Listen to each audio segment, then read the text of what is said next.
Hello everyone, welcome to Vengat family. இந்த சின்ன நெல்லிக்காய் ஊறுகாய் ரசம், சாம்பார், தயிர் சாதம்னு எல்லாத்துக்குமே நல்லாயிருக்கும். தோசைக்கு கூட தொட்டு சாப்பிட்டா நல்லாயிருக்கும்.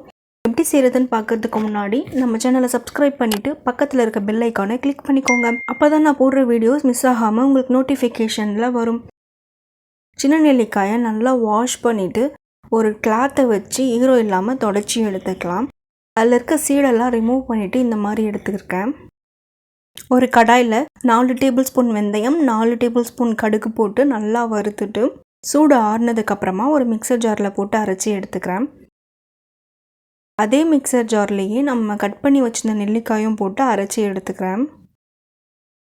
இன்னொரு கடாயில் 4 டேபிள் ஸ்பூன் நல்லெண்ணெய் எடுத்துருக்கேன்.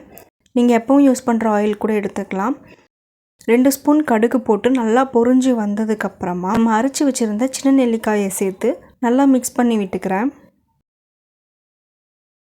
2 டேபிள் ஸ்பூன் உப்பு சேர்த்து நல்லா மிக்ஸ் பண்ணி விட்டுக்கலாம்.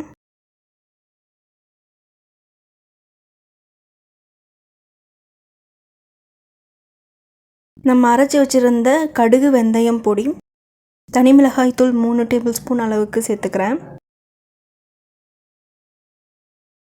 பெருங்காயம் தூள் 1/2 டீஸ்பூன் சேர்த்துக்கிறேன்.